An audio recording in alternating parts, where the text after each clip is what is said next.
característico del fenómeno, entonces, del experimento. Entonces, uno en ensayos de tensión dice el porcentaje de error usual es el 5%, entonces usted parta las probetas que necesite para lograr ese 5%. Nosotros sabemos que el 5% es un valor usual en un material que se está comportando bien, que no tiene demasiados poros, que no tiene defectos muy grandes. Pero si uno piensa en el mismo grupo de materiales, en un ensayo de erosión, en donde el desgaste es la cantidad que va a medir, lograr errores del 5% es bien difícil. El fenómeno es bien disperso. Porque, pues claro, no solamente está detrás de eso la variabilidad del material, sino la variabilidad del fluido, la variabilidad de la partícula. Sí, hay un montón de efectos adicionales. Entonces, cuando nosotros logramos un 7% en un ensayo de error, en un ensayo de erosión, nos damos por bien servidos. ¿Sí? Normalmente puede estar alrededor de 10. Entonces, si ustedes ven, cada tipo de ensayo tienes unas características y entre esas características está el porcentaje de error. Cuando ustedes ven una norma ASTM, generalmente la norma ASTM de un ensayo te da esa información. Ellos lo que hacen es que se reúnen un grupo de expertos en el área y dicen, bueno, en su laboratorio, ¿qué porcentaje de error manejan? Y en el suyo, y en el suyo, y en el suyo, y hacen como una recopilación de todos los centros de investigación en el mundo que hacen ese ensayo y se ponen de acuerdo. Entonces, parte de ese acuerdo es las buenas prácticas para ejecutar el ensayo, que es lo que registran en el estándar, y dan información sobre las desviaciones estándar, los porcentajes de error y algunos datos de ejemplo que le permiten a experimentadores nuevos o que están implementando un ensayo laboratorio nuevo en sus centros de investigación, comparar contra esas referencias internacionales.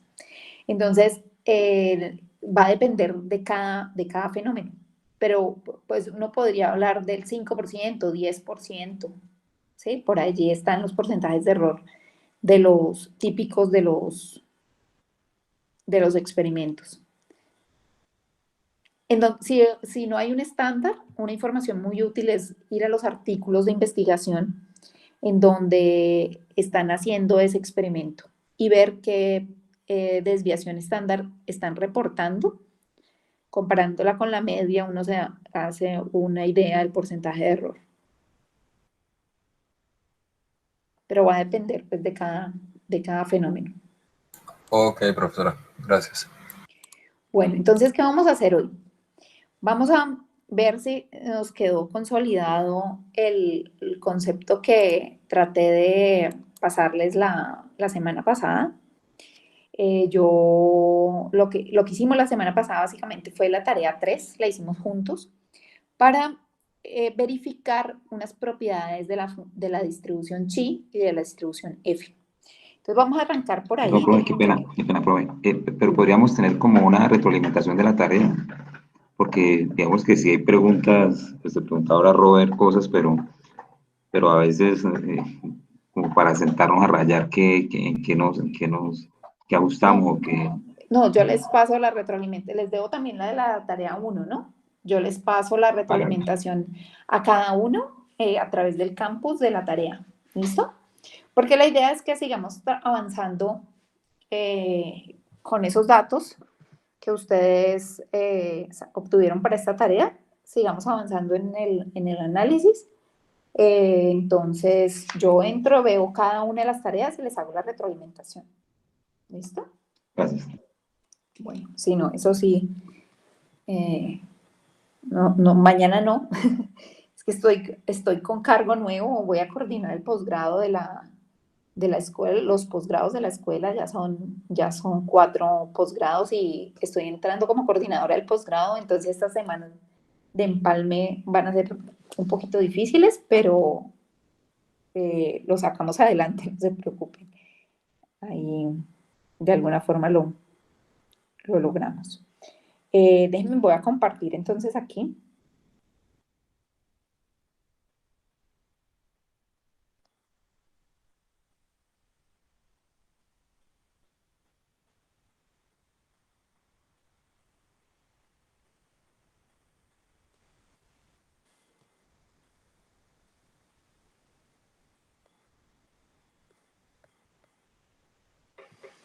Y vamos a arrancar hablando de las inferencias que podemos hacer acerca de las varianzas poblacionales, ¿cierto? Aprovechando esas dos propiedades que vimos sobre la distribución chi y la distribución f. Entonces, vamos a recordar que la distribución chi cuadrado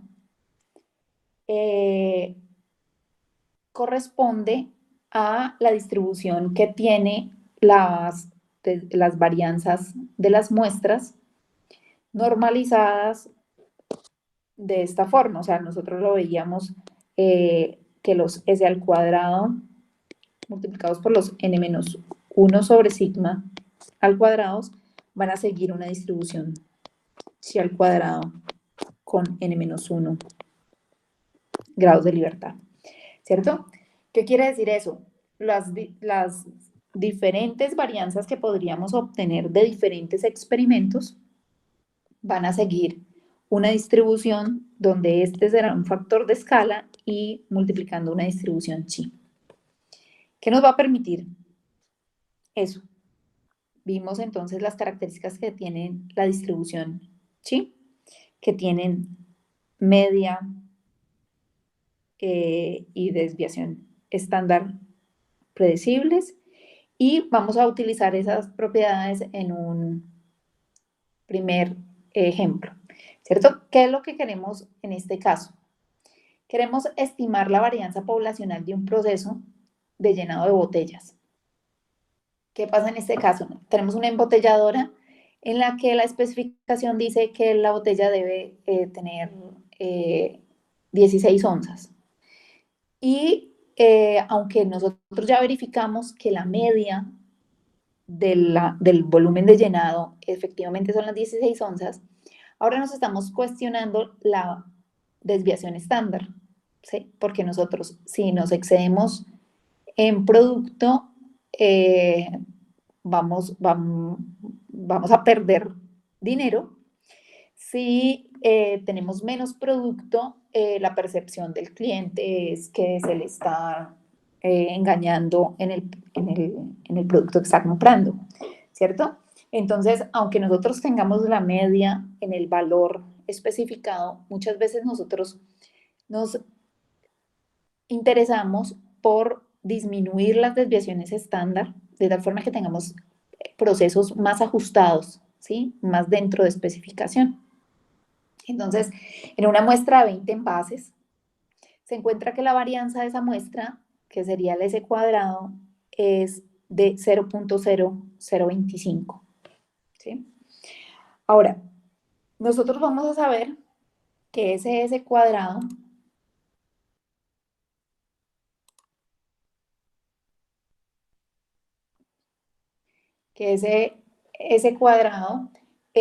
nos va a permitir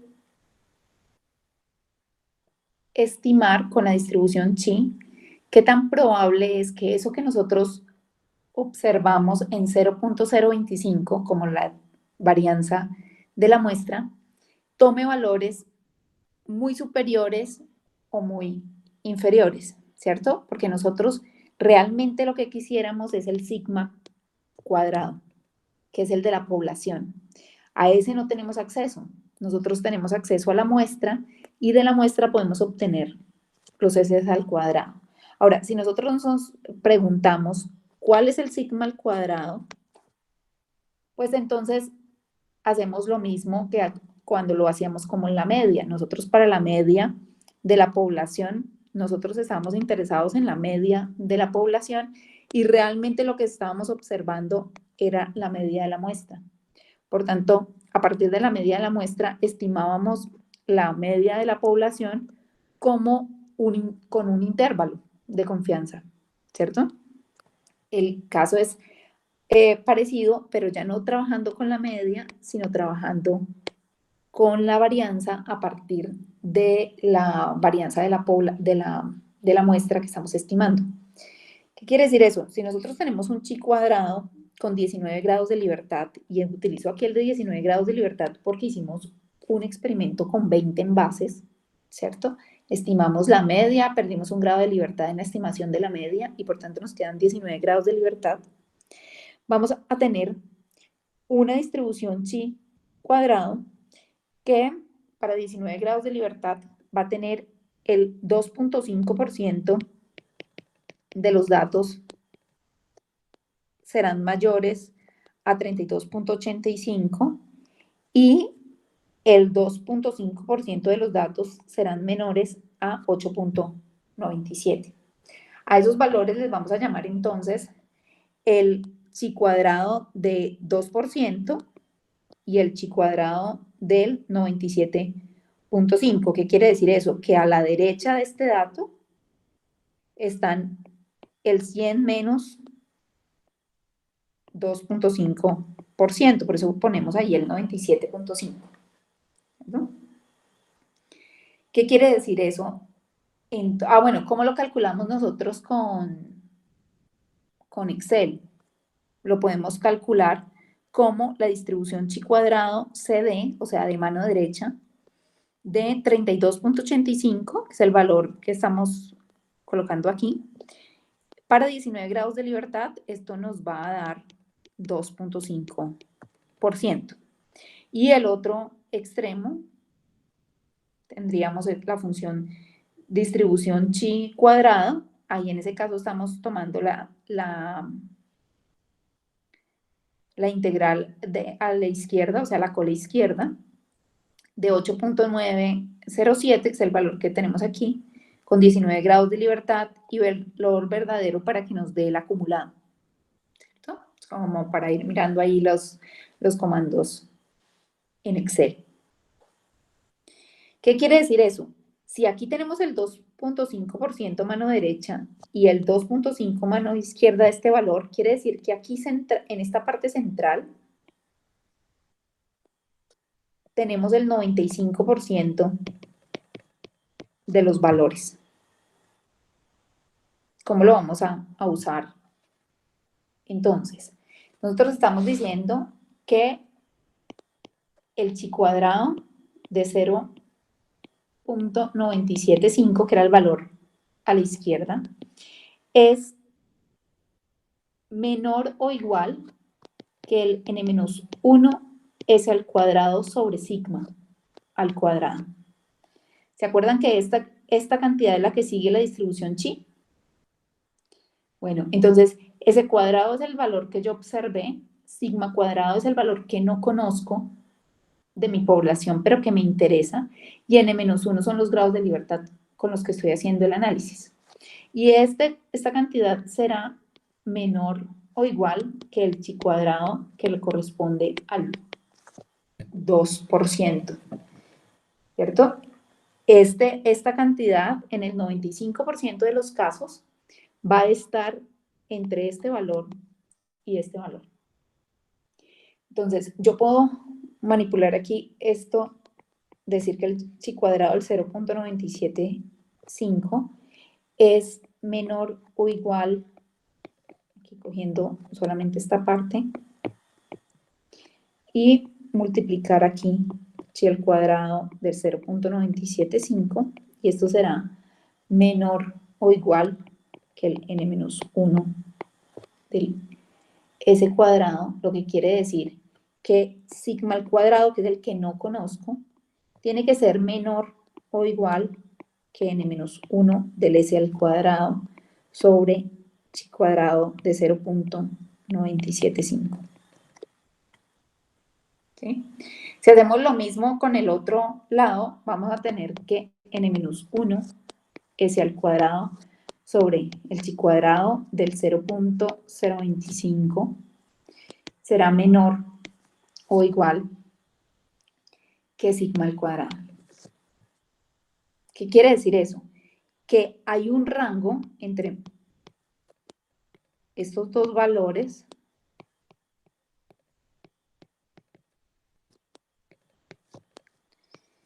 y este otro valor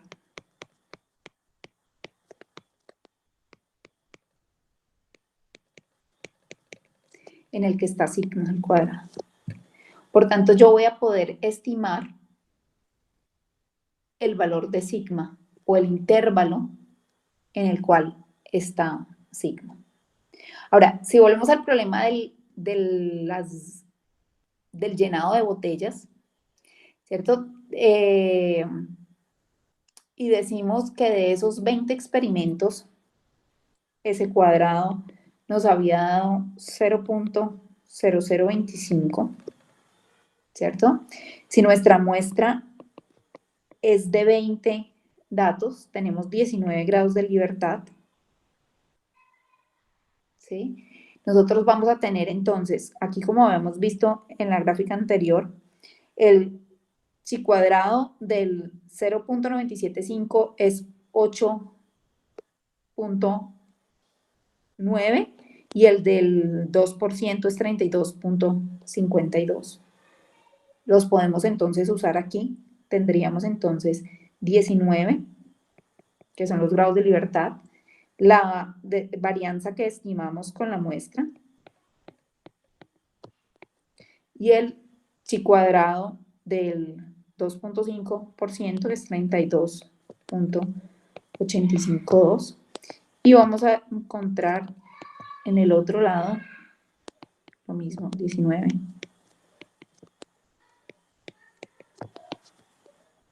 Y aquí era 8.907.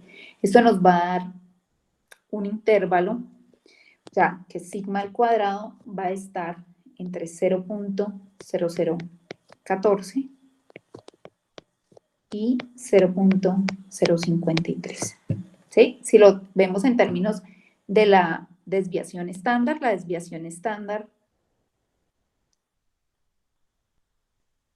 a estar entre 0.038 y 0.073, sacándole simplemente la raíz cuadrada a estos valores.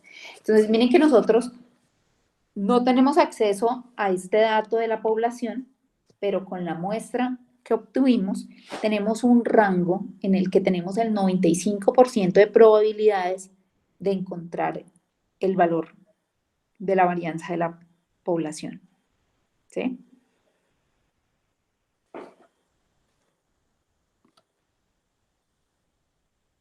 Si lo generalizamos, entonces nosotros vamos a decir que la estimación por intervalo para la varianza poblacional va a estar en un rango y nosotros vamos a definir el alfa, ¿cierto? Que nos interesa. Entonces puede que no nos interese el 95%, sino nos interese el 99%, ¿sí? O el porcentaje en el que estemos interesados en estimarlo, ¿sí? Donde los valores chi cuadrado están basados en una distribución chi cuadrada con n-1 grados de libertad y 1 menos alfa es el coeficiente de confianza, ¿cierto? El que nos va a interesar.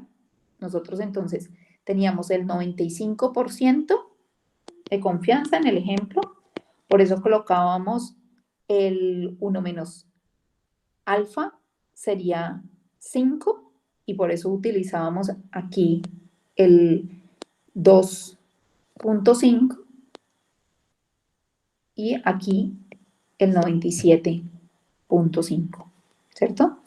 Entonces, como para generalizar esa característica del chi cuadrado que nos permite estimar intervalos para las varianzas. ¿Para qué más lo podemos utilizar? Podemos hacer pruebas de hipótesis. Así como hacíamos pruebas de hipótesis para la media, vamos a hacer pruebas de hipótesis para la varianza. Entonces, en este ejemplo dice, se desea dar una imagen de confiabilidad haciendo que en sus recorridos los conductores sean puntuales en los horarios de llegada a las paradas. La empresa desea que haya poca variabilidad en dichos tiempos. ¿Sí? Es una medida de calidad la variabilidad del tiempo de llegada de un recorrido, ¿cierto? Ya no estamos interesados en la media, estamos interesados en la variabilidad del proceso. En términos de la varianza de los tiempos de llegada a las paradas, la empresa desea que esa varianza sea de 4 minutos al cuadrado, ¿cierto? Dicen que la varianza tiene unidades al cuadrado. Y se formula la siguiente prueba de hipótesis para que la empresa pueda determinar si la varianza poblacional en los tiempos de llegada de las paradas es demasiado grande. ¿Qué quiere decir eso? La empresa no ha hecho un seguimiento histórico que le permita saber cuál es su varianza poblacional. No la sabe, ¿sí? Pero ahora que han hecho conciencia de la importancia de ese dato, de la característica de su servicio, quieren probar la hipótesis de que esa varianza es menor que 4, ¿sí? ¿De dónde sale el 4? Pues es un criterio de la empresa que define que el servicio es bueno, ¿sí? Si esa varianza es menor que 4. La hipótesis alternativa sería que esa varianza sea superior a 4, ¿sí? Y entonces monta un experimento en donde tiene 24 observaciones y observa un S cuadrado de 4.9. ¿Sí? Ahora la pregunta es si la varianza del proceso tiene posibilidades de estar por debajo de 4, ¿cierto? Entonces, ¿cómo lo vamos a hacer? Vamos a decir entonces que el chi cuadrado que le corresponde sería n-1 S al cuadrado sobre el sigma sub 0 que estamos probando. Miren que volvemos a utilizar el sub 0 para la hipótesis, así como lo utilizábamos para la media. ¿Y cuánto nos da esto? Nos da entonces n-1 son 24 menos 1, 23. Ese cuadrado es el valor que observamos para la varianza de la muestra, o sea, es 4.9, y el que estamos analizando, o sea, el sigma sub 0 al cuadrado es 4. Esto nos da 28.18. ¿Cómo sabemos entonces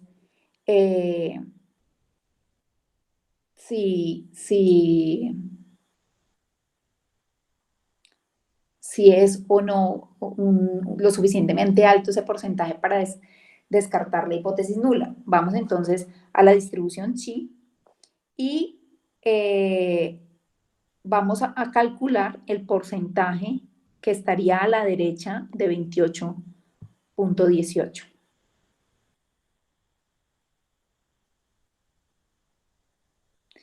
A ver, si nosotros tenemos valores de la varianza inferiores a 4, ¿qué le va a pasar al chi? Si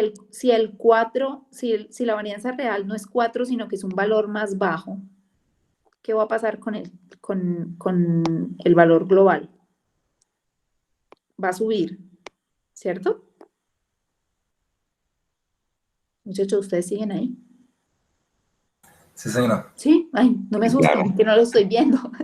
Si se durmieron, se fueron, ¿cierto? Entonces, que si el 4 es más bajo, si el valor real es más bajo, estaríamos pensando en la posibilidad aquí, a la derecha,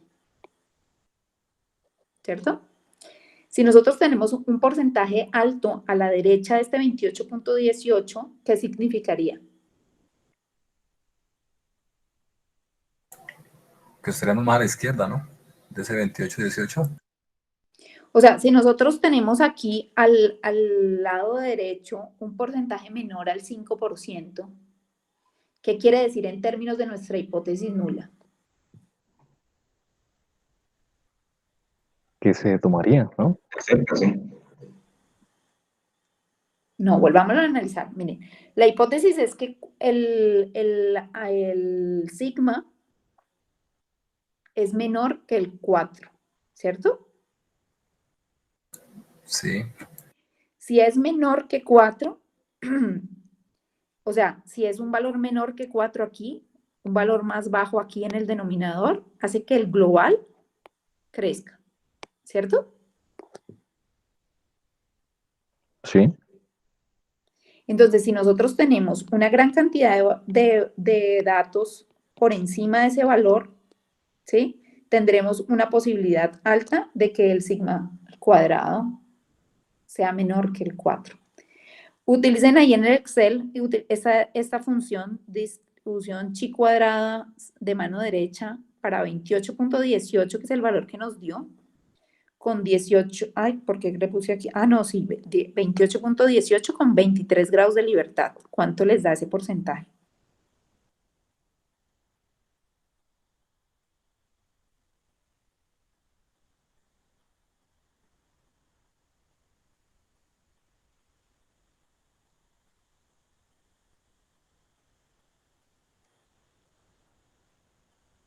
Da 0,20. 0,20. O sea, tenemos el 20% de posibilidades de que efectivamente sigma sea menor que 4.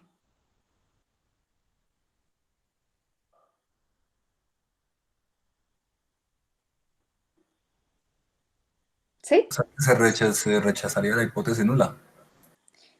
No, hay que aceptar la hipótesis nula. No tenemos suficientes argumentos para desacreditar la hipótesis nula. Nosotros tenemos el 20% de probabilidad de que efectivamente sigma al cuadrado sea menor que 4. Y 20% es suficientemente alto.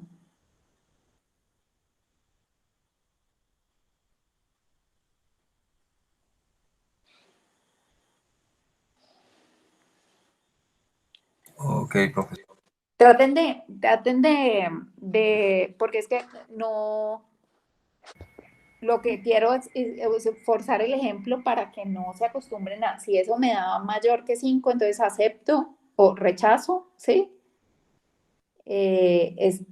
Analizando el caso que se está mirando, si el valor real, miren que, ay, ¿qué dice aquí? Si el valor real, que es el que estamos poniendo aquí abajo, fuera más bajo, nosotros tendríamos aquí un valor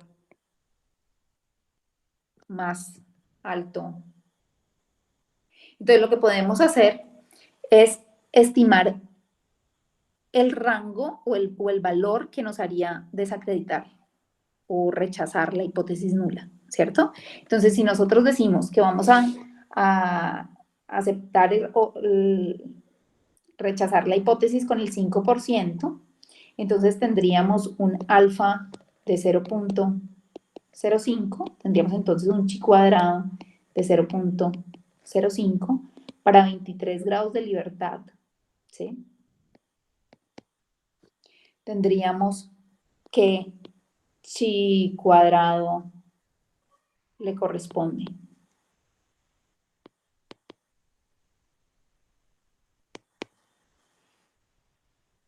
¿Con qué función de Excel lo calcularían? Sí, invertido. Eso. Entonces, ¿cuál sería?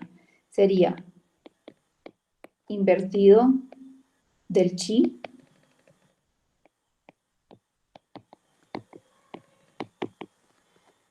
así, sí, es así, chi cuadrado. No, sin la R.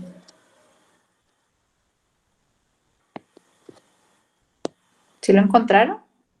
Da 35%. Usaríamos el alfa. No, ahí no es un por ciento. Aquí es Yo daría 5%. 35. Daría 35. Eso. 23, ¿cierto? Entonces, ¿qué quiere decir eso? El chi cuadrado tendría que ser mayor a 35.172 para que nosotros rechazáramos el h sub 0. ¿Sí? Cualquier cosa que nos dé menor que 35.172 nos va a hacer aceptar la hipótesis nula. ¿Sí? Si aceptamos ese 5% como margen de aceptación y rechazo.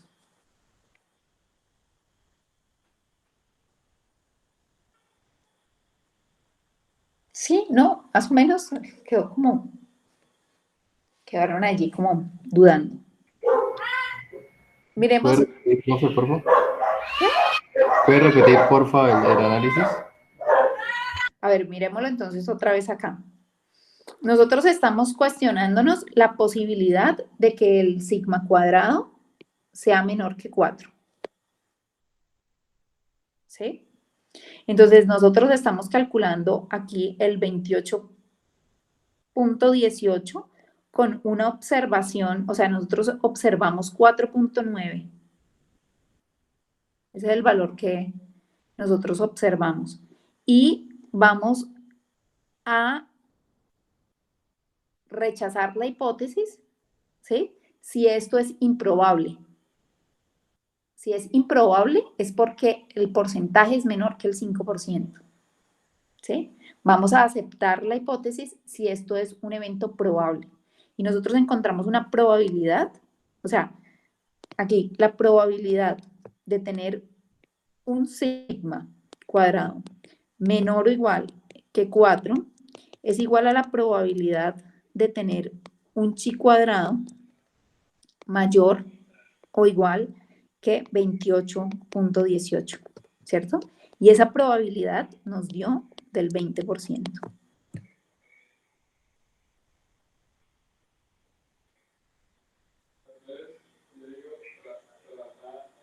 ¿Sí?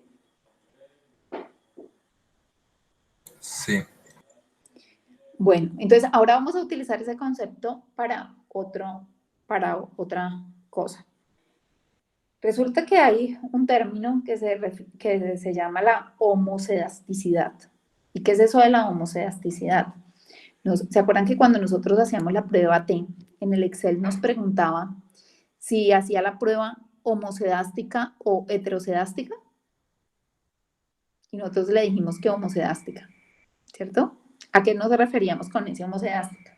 Estamos diciendo que nuestra población,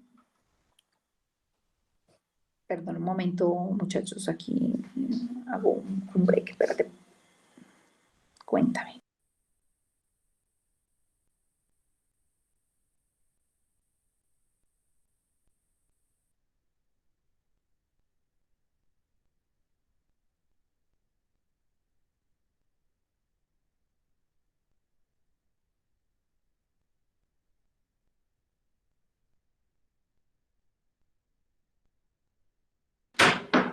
Aquí. Déjenme, yo me vuelvo a conectar aquí. Bueno, entonces, ¿en qué estábamos? Nosotros estábamos diciendo que íbamos a evaluar la posibilidad de que nuestras medias fueran distintas, aunque las varianzas fueran iguales, ¿cierto? En eso nos ocupábamos cuando queríamos hacer la diferenciación de medias.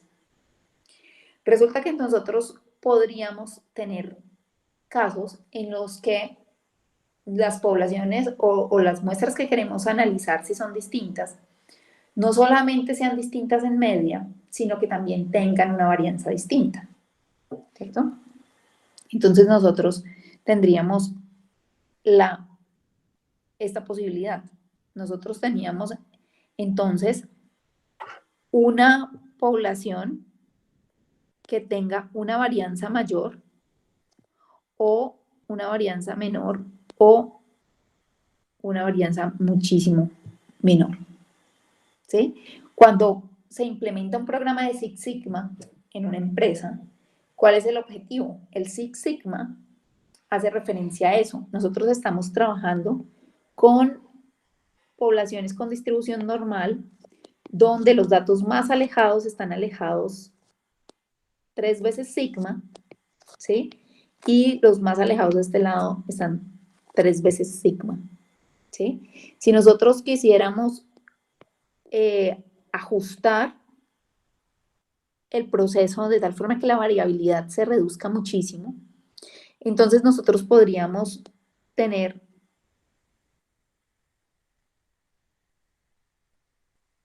algo de este estilo, donde los datos más alejados estén alejados 6 veces sigma y 6 veces sigma. ¿Por qué logramos eso? Porque sigma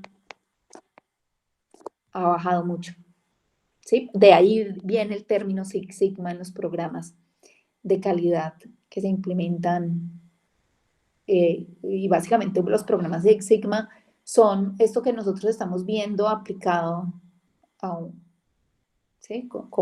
Es una metodología estructurada para llevar un proceso a una variabilidad baja a través del diseño de experimentos. Entonces, ¿qué vamos a hacer ahora? Vamos a evaluar la posibilidad de que esas varianzas sean distintas, ¿sí? ¿Cómo lo vamos a hacer? Nosotros habíamos visto la clase pasada que si nosotros teníamos dos varianzas, sigma S1 al cuadrado y S2 al cuadrado, que son varianzas obtenidas de muestras, ¿sí? Que provienen de poblaciones que tienen sigma 1 y sigma 2 iguales.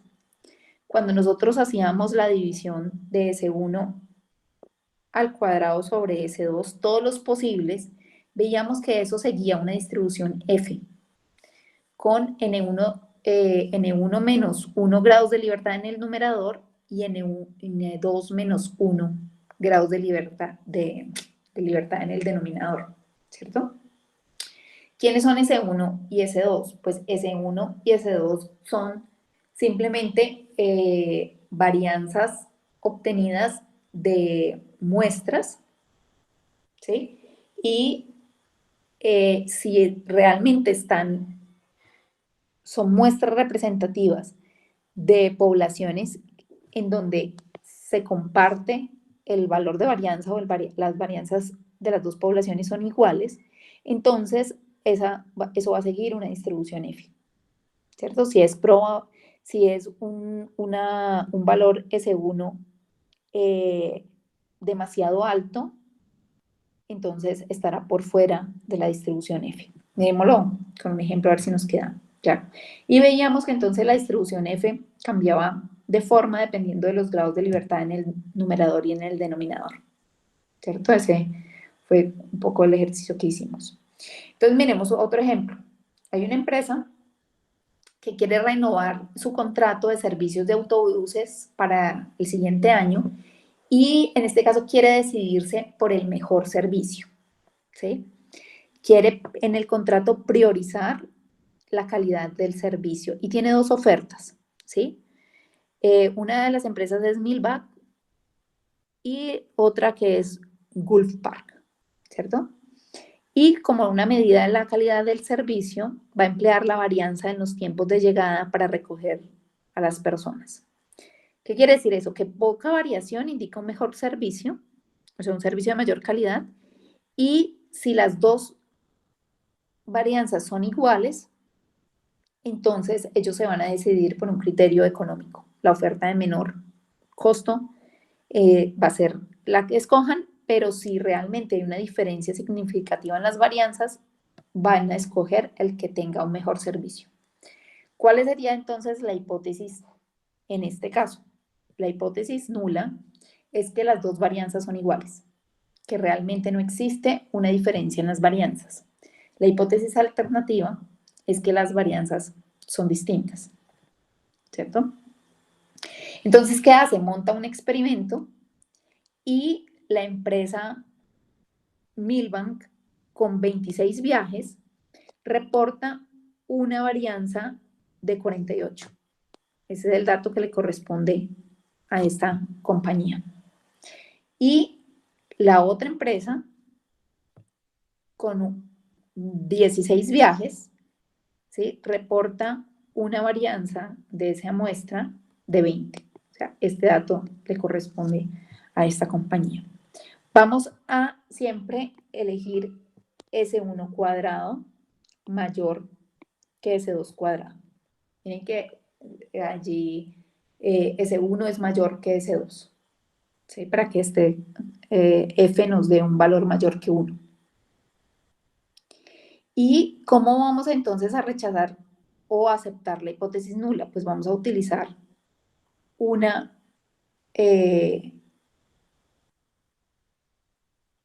el cálculo de la probabilidad, ¿sí?, de encontrar un F con un valor superior a 2.4. ¿Sí? Si nosotros colocamos eso en el Excel, sería esta función, distribución F de mano derecha de 2.4, que es el valor que vamos a analizar, con 25 grados de libertad en el numerador y 15 grados de libertad en el denominador, ¿sí? Y obtenemos un valor de 0.04. ¿Aceptamos o rechazamos la hipótesis nula?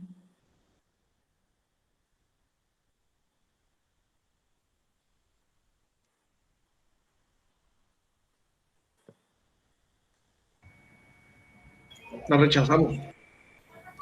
Rechazamos la hipótesis nula. Efectivamente, miren que 4% es menor que el 5% que estamos utilizando como criterio. ¿Qué quiere decir eso? 48 es lo suficientemente alto para considerarse que es distinto a 20.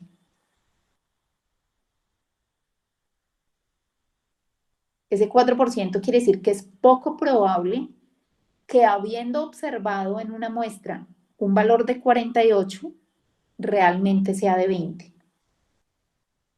¿Sí? Porque miren que nosotros no sabemos nada sobre sigma. No sabemos nada sobre sigma 1 y no sabemos nada sobre sigma 2. Lo que tenemos que juzgar es la probabilidad de que sean iguales.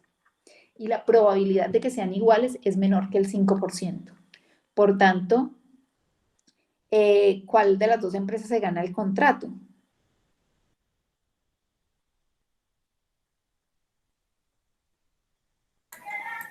La 1. Milbank, Perdón, la 2.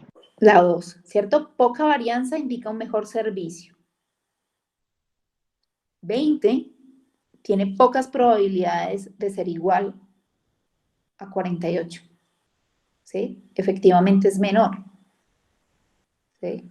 Por lo menos con el 95% de confianza, ellos pueden elegir esa empresa como una empresa que va a tener un mejor servicio. ¿Sí? Por variación. Entonces, ¿en qué casos nosotros podemos utilizar este recurso? Nosotros, por ejemplo, queremos implementar un cambio en un proceso. Y nosotros, el objetivo del cambio no es intervenir la media, ¿sí? La media del proceso puede seguir siendo la misma, ¿sí? No queremos mayor eficiencia, pero estamos haciendo un cambio, una materia prima, por ejemplo, más barata, para hacer una disminución de costo en el producto que se manifieste en mejores números para la compañía de utilidades. Entonces, a nosotros nos pueden cuestionar que utilizar una materia prima más barata, a pesar de que la media permanezca igual, va a generar una variabilidad en el proceso más alta y, por tanto, mayor desperdicio de producto no conforme. ¿Sí? Nosotros entonces podríamos analizar una muestra con el proceso nuevo, ¿sí? En el que tiene la materia prima más barata, o incluso con los mismos datos con los que le mostramos a la compañía que la media era la misma que el histórico, demostrar también que no solamente la media es la misma, sino que la varianza tiene altas posibilidades de ser la misma. ¿Sí? Entonces, puede que para nosotros no sea interesante solamente los valores medios, sino que también tengamos interés en la desviación. ¿Sí? Cuando nosotros trabajamos en procesos donde altas desviaciones implican producto no conforme. ¿Sí? Entonces, yo creo que Robert ahí tiene un recurso ahí para seguir analizando un poco esos datos de los tornos. ¿Sí? Bueno, ¿por qué era importante para mí que esa información quedara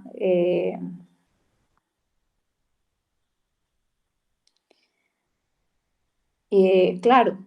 Porque ese es el insumo con el que vamos a seguir trabajando el resto del curso, ¿sí? Y entonces vamos a entrar en la comparación de tratamientos. ¿Por qué les digo que ese es el insumo con el que vamos a seguir trabajando en el resto del curso? Porque de ahora en adelante nosotros nos vamos a dedicar a montar modelos, ¿sí? Para los fenómenos, Vamos a arrancar hoy con los modelos más sencillos, que son los lineales. Y con esos modelos vamos a evaluar qué efectos tienen los cambios que nosotros estamos incorporando al proceso. Cuando nosotros proponemos un modelo, nosotros tenemos que demostrar que el efecto de esa variable es superior al efecto generado o la variación generada por ese cambio es superior a la variación producto del error. Y entonces nosotros nos vamos a dedicar a comparar esos efectos contra el error, ¿sí? Utilizando el error como una medida de la varianza, ¿sí? Entonces vamos a arrancar hoy con la comparación de varios tratamientos.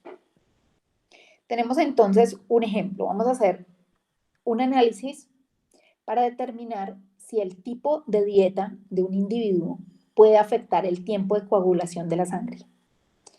En este experimento vamos a mandar a un grupo de personas a comer una dieta altísima en carbohidratos, ¿sí? A otro grupo de personas le vamos a eliminar completamente los carbohidratos y los vamos a poner a comer verduras, ¿sí? Solamente. A otro grupo les vamos a hacer una dieta balanceada, ¿sí? Y a otro grupo les vamos a dejar comer solamente proteína, ¿sí? 4 dietas completamente distintos y vamos a evaluar en diferentes individuos aleatorios. Vamos a poner al azar unos cuantos viejitos, unos cuantos niños, unos cuantos jóvenes, ¿sí? De forma aleatoria. Y la variable que vamos a medir es tiempo de coagulación de la sangre, ¿sí? Vamos a llevar a esas personas a un laboratorio clínico, les vamos a tomar la muestra de forma aleatoria también. Entonces, no vamos a analizar primero todos los que comieron la dieta A, no, sino que lo vamos a hacer de forma aleatoria. Por si acaso alguna de las variables del laboratorio afecta el tiempo de coagulación de la sangre. Y obtuvimos estos resultados, los estamos viendo allí, los tiempos de coagulación de la sangre. Y queremos hacer el análisis de si hay evidencia que indique que una diferencia en dieta produce una diferencia real en los tiempos de coagulación. Entonces, así a ojo de buen cubero, ¿ustedes qué dicen? ¿Hay alguna dieta en la que el tiempo de coagulación sea mayor?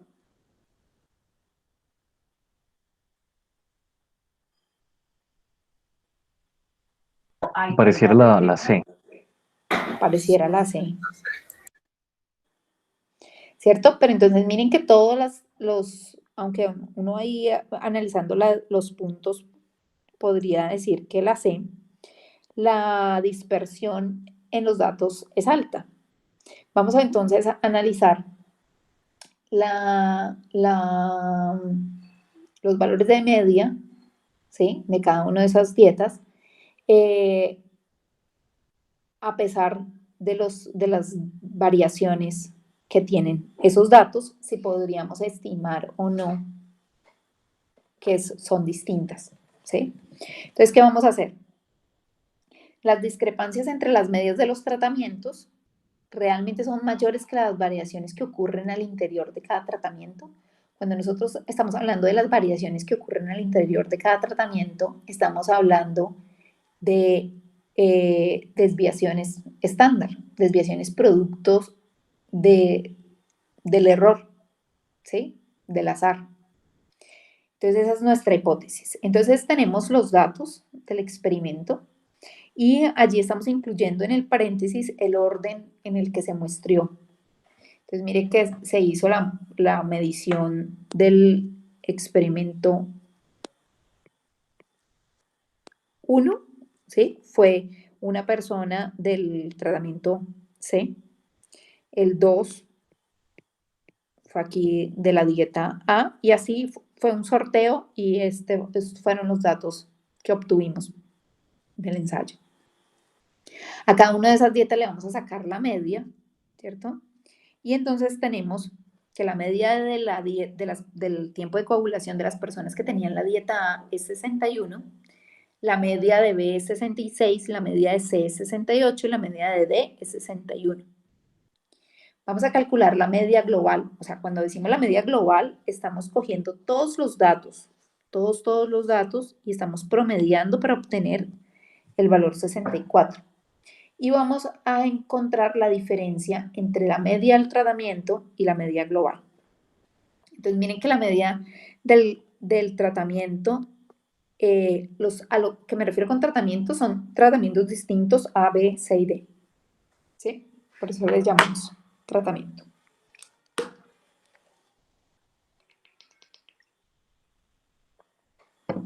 Y la diferencia entre la media global y la media del tratamiento, entonces la tenemos aquí. En el caso de A es menos 3, para B es 2, para C es 4 y para D es menos 3. ¿Cierto? Entonces, nosotros vamos a tener que esa diferencia es una característica del tratamiento. Vamos a verlo acá. Nosotros entonces tenemos que la observación, si la comparamos con la media global, cuando nosotros hablamos de observaciones nos referimos a cada uno de esos datos, ¿sí? Es distinta de la media global en un menos 2, ¿sí? Entonces 62 menos 64 es menos 2, ¿sí? 59 menos 64 es menos 5, ¿sí? Hicimos eso con cada uno de los valores que están incluidos allí como observaciones. Ahora, esas diferencias que nosotros observamos, tenemos la hipótesis de que se tratan o se pueden explicar por un efecto real del tratamiento. O sea, estamos diciendo que la diferencia se explica por un efecto del tratamiento más un error, ¿sí? Un error, o sea, el producto del azar, la dispersión normal que se encuentra en un individuo en el tiempo de coagulación de ese individuo. ¿Qué quiere decir eso? Nosotros tenemos entonces aquí la desviación en relación al tratamiento. Miren que la media que hemos calculado, la diferencia entre la media global y la media del tratamiento que le hemos asignado a 3, menos 3, es el que le vamos a asignar aquí a todos los del tratamiento A. ¿Sí? Aquí están entonces los del A. Para el B habíamos encontrado 2, entonces eso, lo que se debe al tratamiento es ese 2, que da 2 para el B, 4 para los datos del C y menos 3 para los datos del D. Entonces aquí tenemos C y D. ¿Sí? Le estamos asignando esa diferencia o esa partecita de la diferencia que yo estoy observando, que era menos 2, se explica por el tratamiento menos 3 y por lo tanto lo que queda faltando es producto del error, o sea, es el residuo. ¿Sí? Tenemos entonces menos 2 es igual a menos 3 más 1. Por tanto, el que le corresponde al residuo es 1. Miren que la suma al interior de este conjunto tiene que darle 0. Y la suma al interior de este grupo da 0.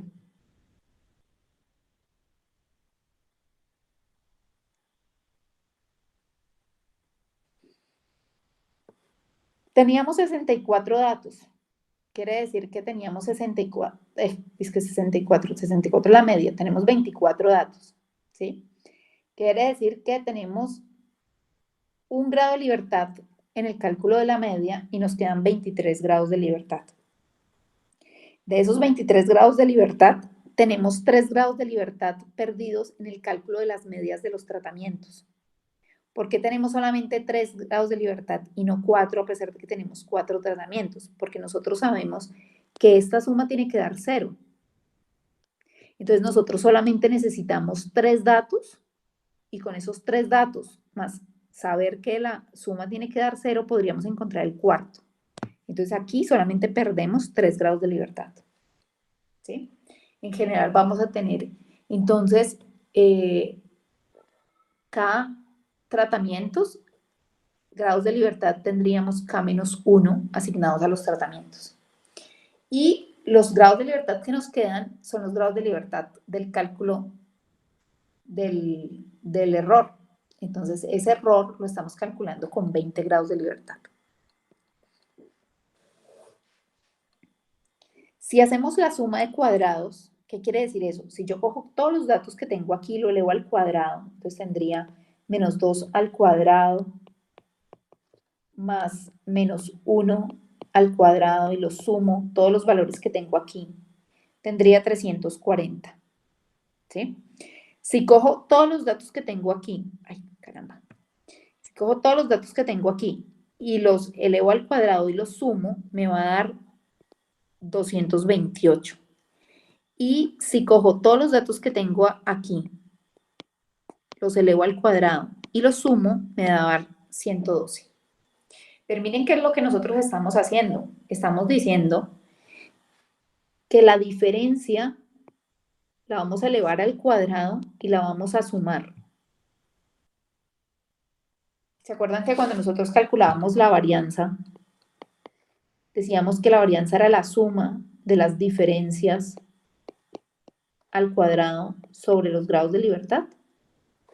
No le pongamos n-1 porque en este caso se pueden confundir ustedes. Ay, mi madre, este coso. Va. Aquí no es n-1, sino los grados de libertad. ¿Cierto? Miren que en la varianza, en el cálculo de la varianza, lo que nosotros teníamos era una suma de cuadrados. Eso es lo que estamos haciendo aquí. Una suma de cuadrados. Y en este caso estamos haciendo una suma de cuadrados al interior de los tratamientos y una suma de cuadrados de residuos, que básicamente es la estimación de la varianza. Residuos. ¿Cierto? ¿Qué quiere decir eso? Si nosotros tenemos este 112 como la suma de cuadrados que le asignamos al residuo, aquí esto se...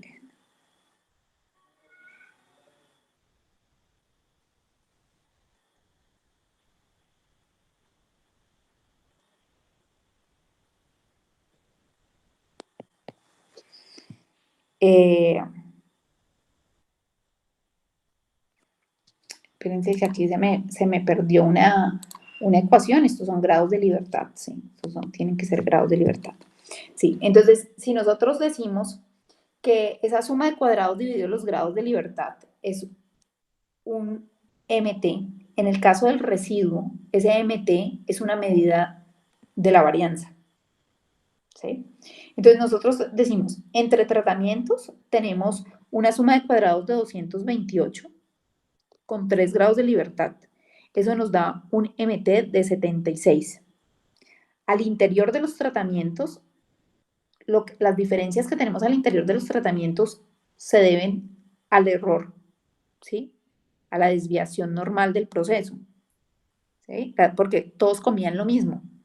Por tanto, cualquier diferencia en tiempo de coagulación no se debe a la dieta, porque todos estaban comiendo lo mismo dentro de ese grupo, ¿cierto? Por tanto, esta suma de cuadrados al interior del tratamiento es una medida del error. Ese error lo estimamos con 20 grados de libertad. Por tanto, tenemos un MR de 5.6, ¿cierto? 5.6 sale de 112 dividido 20. Si nosotros tenemos esta suma de cuadrados dividido los grados de libertad como una medida de la varianza, y esta cantidad también es una suma de cuadrados dividido los grados de libertad, existe la posibilidad de que esto que estamos observando aquí sea producto del error. Si esto es producto del error, esta medida MT podría ser también una segunda estimación de S. Si eso es así, entonces van a seguir una distribución F. Entonces me voy a la distribución F. ¿Qué tendríamos nosotros aquí? Tendríamos MT sobre MR, ¿sí? Así como lo hacíamos con S1 sobre S2, ¿se acuerdan? Entonces nosotros teníamos aquí MT sobre R y nos da 13.63. ¿Sí? Nosotros entonces tenemos la desviación de los tratamientos y las desviaciones de los residuos de los tratamientos. Bueno, este cálculo aquí, aquí está, aquí lo había puesto. Entonces en Excel lo podríamos hacer con la función distribución F de cola derecha, del F que sería el 13.63. ¿Cuántos grados de libertad? Aquí pues pondríamos en el numerador tenemos 3, ¿cierto? En el denominador tenemos 20. Y eso nos daría, uy, este número es súper pequeñito, 0.0045. ¿Qué quiere decir ese 0.0045%? ¿Aceptamos o rechazamos la hipótesis nula?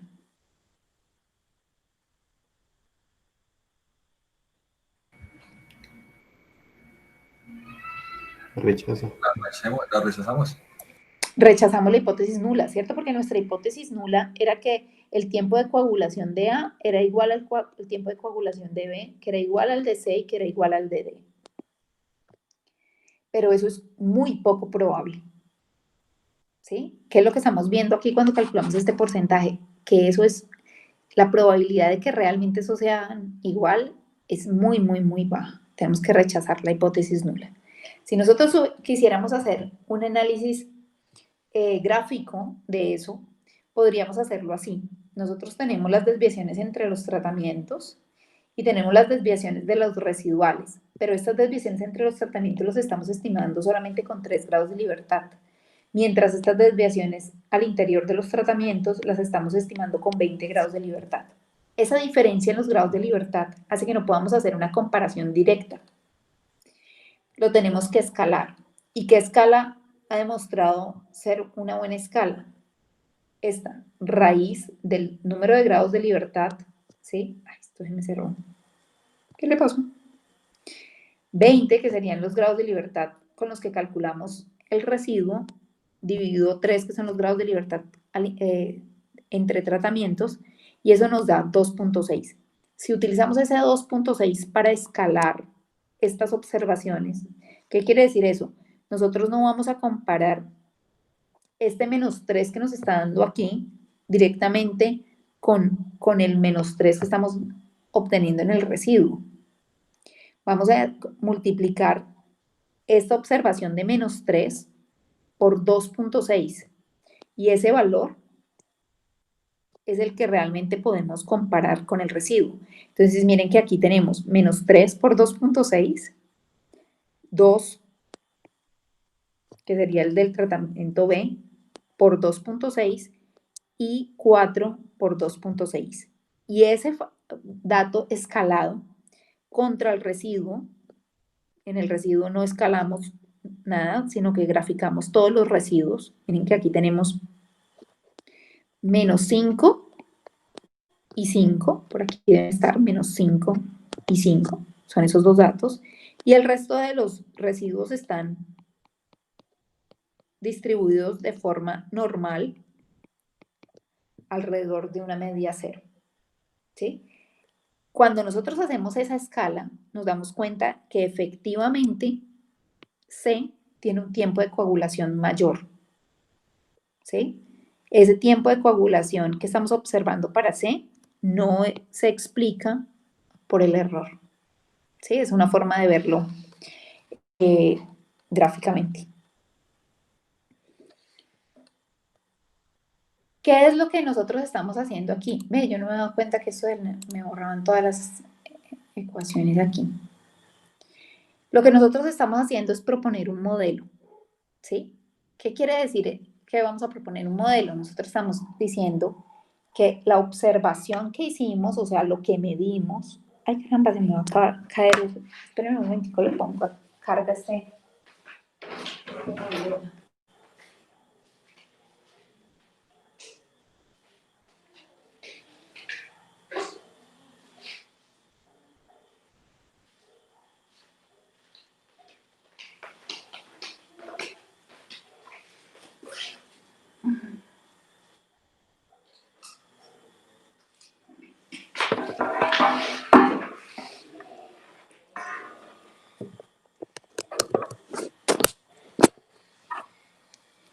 Bueno, entonces, ¿qué es lo que estamos diciendo cuando decimos que estamos proponiendo un modelo? Estamos diciendo que la observación YTI, cualquier dato, ¿sí?, que nosotros medimos, se puede explicar como, como el comportamiento que se debe a una media global más el efecto de un tratamiento y más un error. ¿Sí? Un error, o sea, un error producto del azar. Quiere decir que cualquier observación YTI que yo haga tendrá una diferencia de la media global que se puede explicar por el efecto que tiene el tratamiento más el error TI, que lo podríamos ver como la diferencia es igual al efecto del tratamiento más el residuo. ¿Sí? Entonces, bueno, ahí el TI sí apareció. Entonces, nosotros tenemos que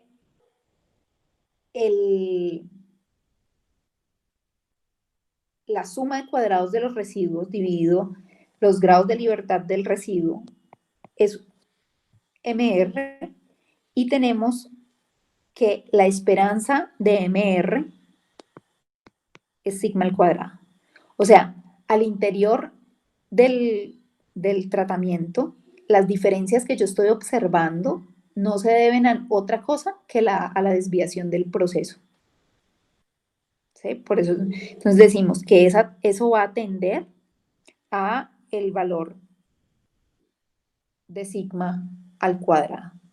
Por el contrario, ST, que es la suma de cuadrados del tratamiento sobre los grados de libertad, me va a dar un MT, y la esperanza de MT es que sea la sumatoria del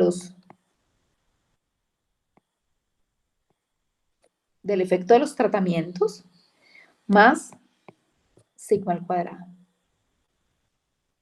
¿Sí? Cuando nosotros hacemos una hipótesis nula, lo que estamos diciendo es cuál es la probabilidad de que el efecto del tratamiento A sea igual al efecto del tratamiento B, sea igual al efecto del tratamiento C, sea igual a 0. ¿Qué quiere decir eso? Que estamos diciendo que cuál es la posibilidad de que la dieta no tenga un efecto sobre el tiempo de coagulación de la sangre. ¿Sí? Si esa hipótesis es verdadera, entonces la esperanza de MT será sigma al cuadrado, y por tanto yo tendré, al dividir MT sobre MR, una medida de S1 y S2 cuando los sigmas realmente son iguales. ¿Qué quiere decir eso? Yo voy a utilizar la distribución F como el cociente de dos estimaciones independientes de sigma. Si realmente son dos estimaciones genuinas de sigma, entonces van a seguir una distribución F. ¿Sí?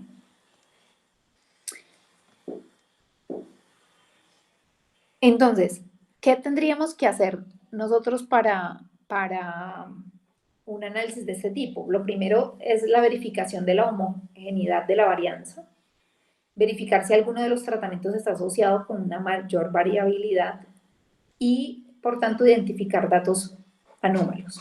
Entonces, ¿cómo lo vamos a hacer? Nosotros tenemos los datos que obtuvimos de los experimentos y vamos a analizar entonces los residuos. ¿Sí? Nosotros entonces teníamos la media de cada tratamiento, que habíamos visto que la media de A era 61, la media de B 66, la de C 68 y la de D 61. Las desviaciones en relación a la media global, ¿sí?, que son estas que tenemos aquí. Cada uno de los datos que obtuvimos para cada uno de los individuos menos la media global serían los residuos. ¿Sí? Miren que esta matriz aquí es la matriz de residuos. Y lo vamos a graficar contra el valor de la media del tratamiento. Entonces, los datos que tenemos aquí lo vamos a graficar contra la media de A, que era 61. Entonces, mira, aquí para el dato de 61, aquí en este punto estaría 61, vamos a graficar sobre el eje Y los residuos. Entonces tenemos 1, menos 1, 2, menos 2, 2, 2, ¿sí? Aquí distribuidos. Lo mismo para 66, lo mismo para el otro de 68 y para el de 61, ¿sí? ¿Qué vamos a observar aquí? Vamos a observar si medias más altas nos llevan a desviaciones más altas, ¿sí? Ahora les muestro un ejemplo. A medida que aumenta la media, estamos aumentando la magnitud del residuo. Si eso no sucede, es porque necesitamos una transformación, posiblemente necesitamos una transformación en los datos.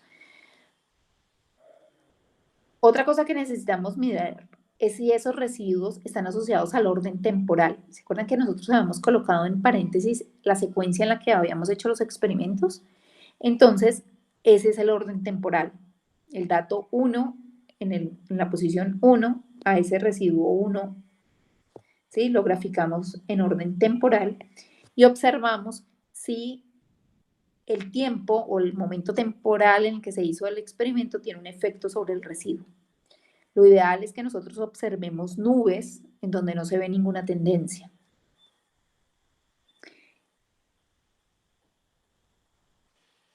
Ahora, les voy a mostrar de una vez aquí los casos porque queda uno como pensando que eso es...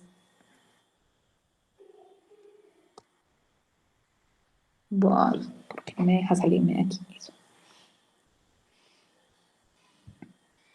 ¿Cómo se verían esos casos? Se verían así, ¿sí? Cuando nosotros estamos hablando de que se observa una tendencia en el residuo, estaremos viendo casos como estos, ¿sí? Donde los residuos se puede asociar a una media baja unos residuos que tienden a ser negativos y a una media alta unos residuos que tienden a ser positivos, por ejemplo. Ojo que en el tiempo hay una distribución así, como este que está aquí a la izquierda. A eso me refiero a que hay que hacer un análisis de los residuos y si nosotros tenemos una nube que no sigue ninguna tendencia, entonces estamos bien, ¿sí? Allí les traía como esos ejemplos.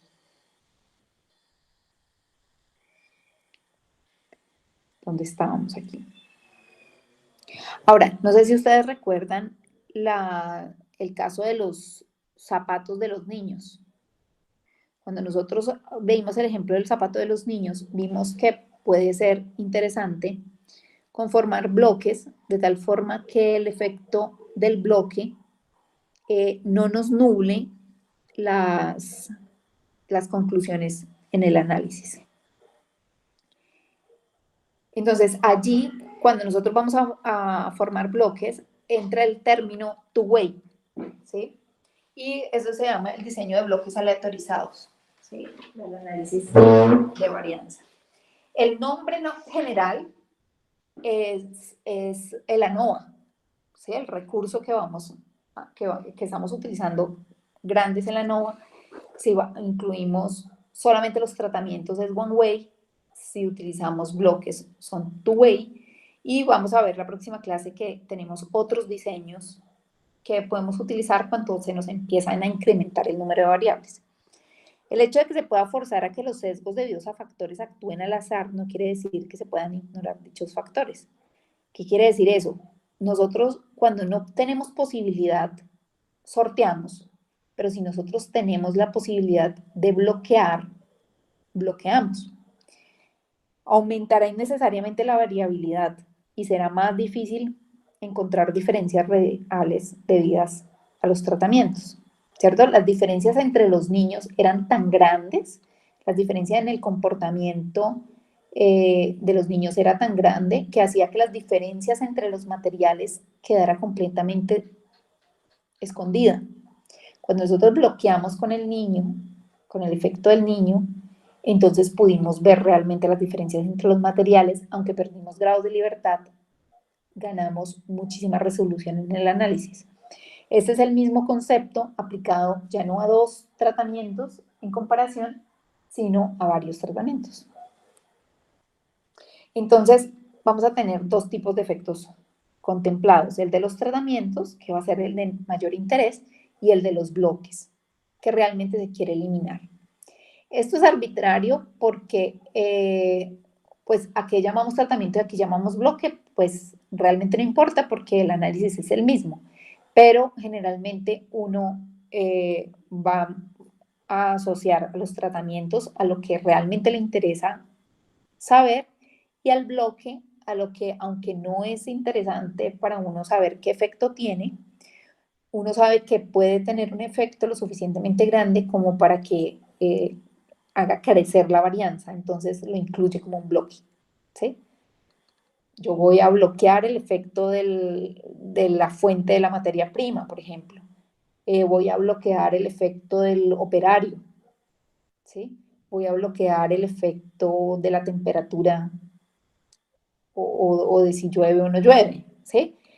A mí no me interesa saber el efecto del operario sobre el proceso. Puede que en algún caso sí, pero no necesariamente. Pero yo intuyo que las diferencias entre operarios son lo suficientemente grandes como para que me nublen el efecto de comparar 2 máquinas, ¿sí? Entonces voy a incluir el bloque para que no me sesgue el análisis. Entonces, vamos a hacer un ejemplo de la producción de penicilina. La variable de interés, o sea, lo que vamos a medir es rendimiento, y las variantes del proceso son 4 tratamientos distintos. Vamos a llamarle a esos tratamientos A, B, C y D, y tenemos 4, entonces tenemos K tratamientos, y variaciones que se desean eliminar son las diferencias entre las materias primas. Tenemos 5 fuentes distintas de materia prima, y tenemos la intuición de que la materia prima podría afectar el rendimiento, que hay materias primas de mejor calidad que tienen alguna característica que hacen que los rendimientos promedios sean más altos.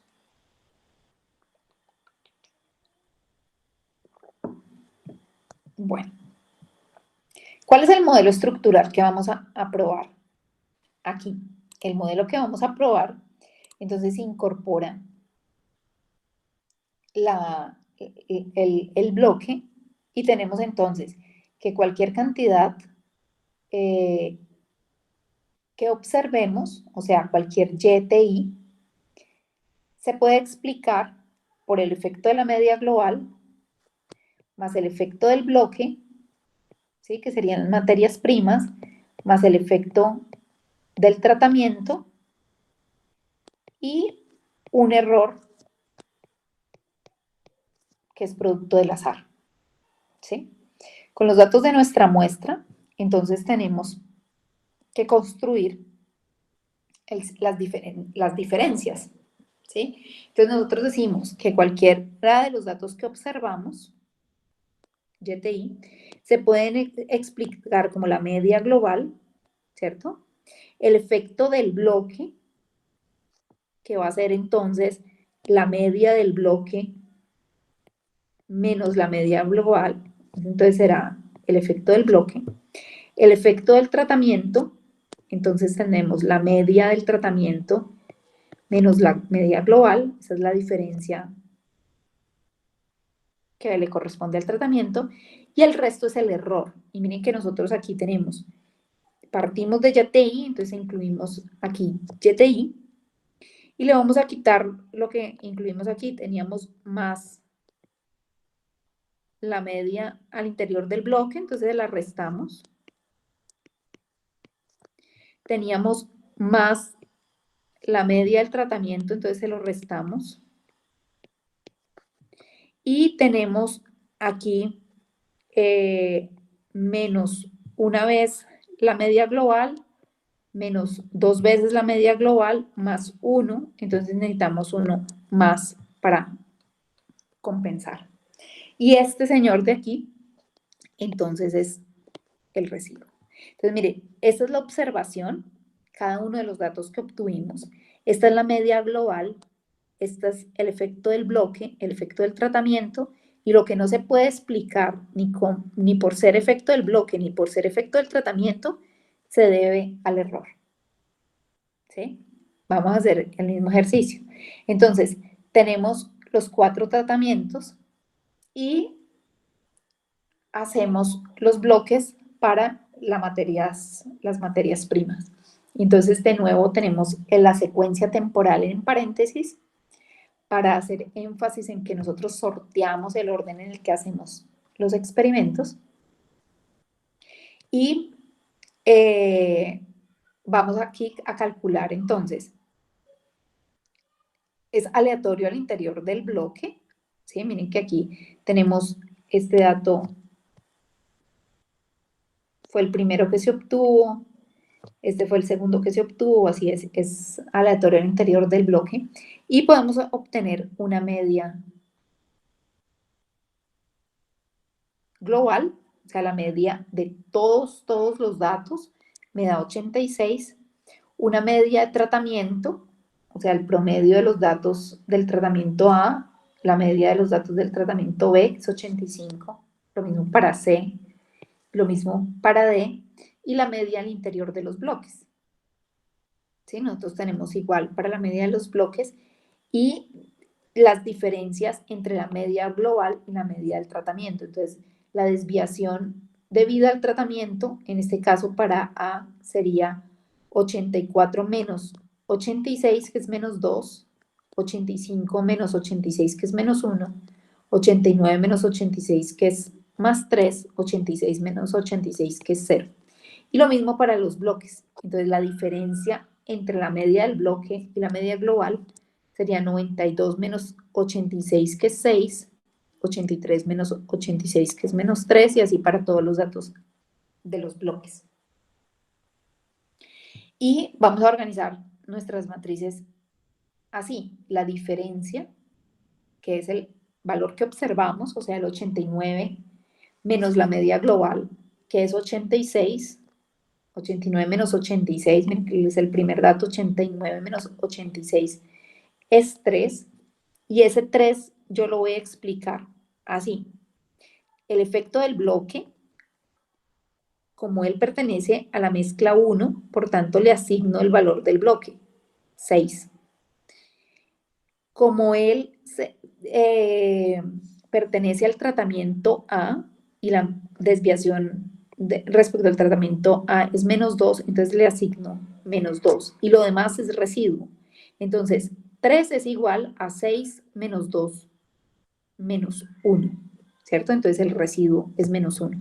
De esta forma construyo mi matriz de residuos, ¿sí? Una vez tengo mi matriz de residuos, entonces ya tengo aquí diferencias. ¿Y qué es lo que voy a hacer?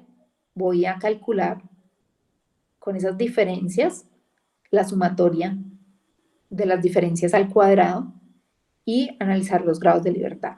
Entonces miren que aquí tenemos de nuevo esas mismas matrices, sumamos, o sea, elevamos al cuadrado cada uno de estos datos, 3 al cuadrado más 2 al cuadrado más 11 al cuadrado más 8 al cuadrado, así con todos los datos, eso nos va a dar 560.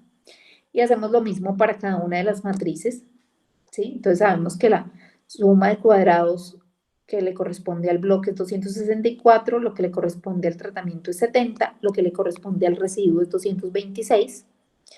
Y los grados de libertad, nosotros tenemos entonces 4 por 5, 20 datos, gastamos un grado de libertad en el cálculo de la media, por tanto tenemos 19 grados de libertad totales. Al interior de los bloques tenemos 5 bloques, por tanto tenemos 4 grados de libertad asociados al bloque. Recuerden que nosotros aquí, esta suma nos tiene que dar 0, ¿sí? Esta suma nos tiene que dar 0. Y por tanto los grados de libertad, si esto nos tiene que dar 0, entonces solamente necesitamos 4 datos. Con esos 4 datos podríamos saber quién es el quinto. Por tanto, tenemos 4 grados de libertad aquí. Igual aquí, al ser esta suma igual a 0, no, solamente necesitamos saber 3 de estos para calcular el cuarto, por cierto, tenemos los 3 grados de libertad aquí. Y los grados de libertad que nos sobran, pues los tenemos en el cálculo del residuo. ¿Cierto? Entonces 19 es igual a 4 más 3 más 12. De forma general, nosotros tenemos n por k grados de libertad menos 1, que es el que le corresponde a la media, n menos 1 grados de libertad si n es el número de bloques, k menos 1 si k es el número de tratamientos, y en los residuos tenemos n menos 1 por k menos 1 grados de libertad, o para generalizar. Entonces tenemos aquí la tabla del resumen de la NOVA, ¿sí? Tenemos entonces que el total nos daba 560 y con 19 grados de libertad, que los residuos nos daban 226, la suma de las diferencias al cuadrado, que teníamos 12 grados de libertad y por tanto tenemos un S cuadrado de residuos, o lo que llamamos hace un rato el MR, es 18.8. En el caso de los tratamientos tenemos una suma de diferencias al cuadrado que es 70 con 3 grados de libertad. El S cuadrado T es 23.3. Y en el caso de los bloques, 264 dividido 4 es 66.6. ¿Cuál es la expectativa? Que nosotros aquí estemos observando, sí, el efecto del ruido, ¿sí? Que sería la estimación de la varianza, sumado al efecto de B. En el caso de los tratamientos, una estimación del ruido más el efecto del tratamiento, y en el caso del residuo, solamente una estimación de la varianza. Tenemos entonces SB, que sería el valor 66 dividido 18.8, eso nos da 3.51. El del tratamiento sería 23.3 dividido 18.8, eso nos da 1.24. Y necesitamos el cálculo de la probabilidad. ¿Con cuántos grados de libertad hacemos el cálculo con la función f? En el caso de los bloques, por ejemplo. Sería entonces una f con 4 grados de libertad en el numerador, con 12 grados de libertad en el denominador, ¿sí? Y analizamos cuál es la probabilidad de tener un 3.51. ¿Cuánto les da eso?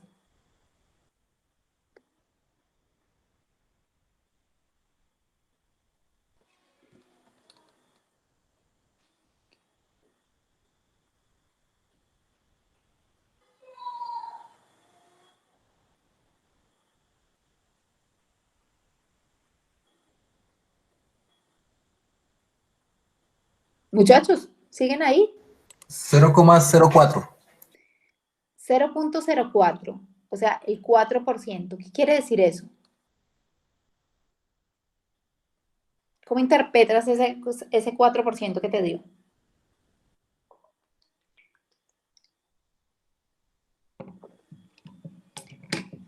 ¿Es probable o es poco probable que esta estimativa, que este S cuadrado sea un representante de sigma? O sea, ¿se podría despreciar el efecto de B del bloque? ¿Podríamos afirmar que esto es 0? Sí. Pero nos dio 4%. Tenemos un 4% de probabilidades de que esto que medimos como 66 realmente sea igual a un 18.8.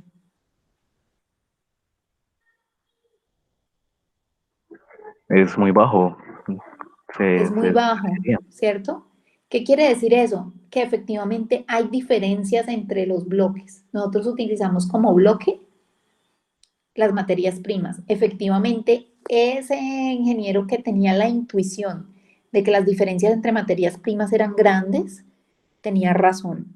Este efecto de B no es cero. El efecto de B existe. Sí existe. ¿Sí? Porque ese porcentaje es 4. Si nosotros lo vemos aquí gráficamente, estaríamos viendo esto. La distribución F con 4 grados de libertad en el numerador y 2 en el denominador tiene esta distribución.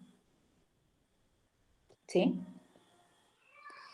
Si ese dato que nosotros estamos observando de 3.51 está aquí, la probabilidad de tener valores de 3.51 o mayores es solamente este pedacito de aquí que me estás diciendo que te dio el 4%. ¿Sí? Eso es muy raro. Eso que estamos viendo entre los bloques es que efectivamente hay una diferencia entre los bloques. Ahora, para el tratamiento,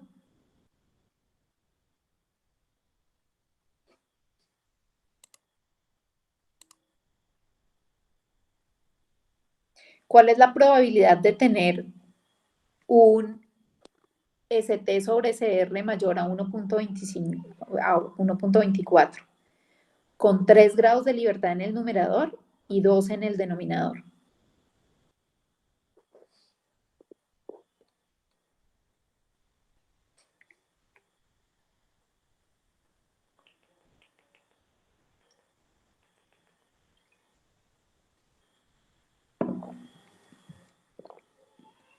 ¿Cuánto les dio? Para 1.4 con No, 1.24. 24 con 3 grados de libertad y en el primero y 4 en el segundo, ¿cierto? 12. Acuérdate que estás usando siempre contra el residuo. O sea, en el denominador siempre tienes el del residuo. Mira que es SR. Entonces, los grados de libertad de SR son 12. 0,33. 33%, ¿cierto? ¿Y cómo interpretan ese 33%?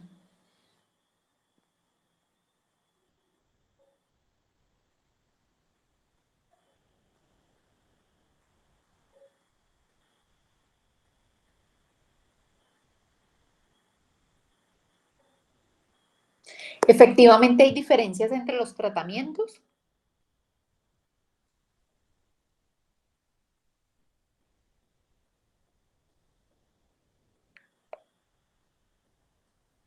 Tenía el micrófono activado. Sí, profe. Y además está 33, es bastante grande, ¿no? El porcentaje. Lo que tienes allí es una probabilidad del 33% de que esto que estás midiendo sea igual que esto.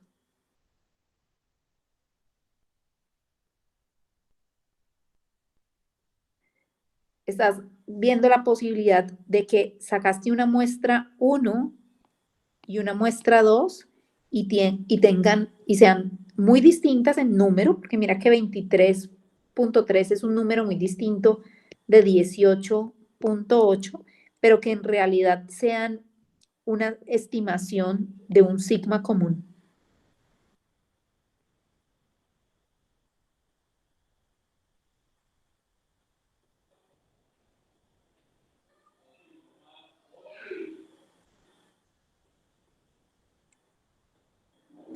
Entonces, mirámoslo aquí. Mientras este nos daba el 4%, este nos está dando el 30%. Estamos observando aquí un 1.24.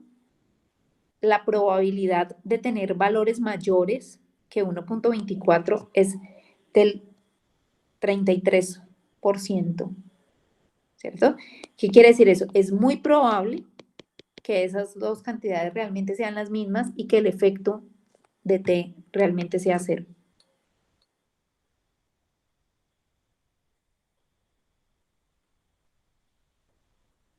¿Sí? Aquí estábamos diciendo que con el 4% el efecto del bloque era significativo y no podíamos despreciar las diferencias entre bloques.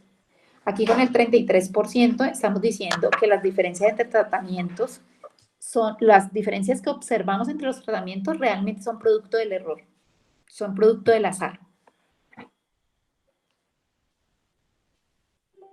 ¿Sí? Me está molestando. Sí.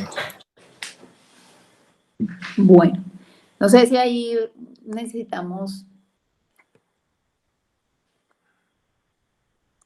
un momento para procesarlo. Bueno, entonces, el diseño en bloques aleatorizados, análisis de varianza, tú, dime. Una consulta, allá cuando inició con los datos de las medias de los bloques, ¿ya las teníamos o esas las sacamos de alguna parte? No, no, las medias las sacamos. Mira que, acá, de los bloques, la media del bloque es el promedio de los datos del bloque. Entonces, mira que tenemos estos 4 datos para el bloque, que es y obtuvimos la media de esos 4 datos es 92. Ok, ya me quedó claro. Es que tenía la duda ahí con la media de los bloques. Ya. No, es la media de los datos que obtuvimos al interior del bloque. Lo mismo la media del tratamiento. Ok. Tuvimos ese 84. Listo. ¿Sí? Listo. Gracias.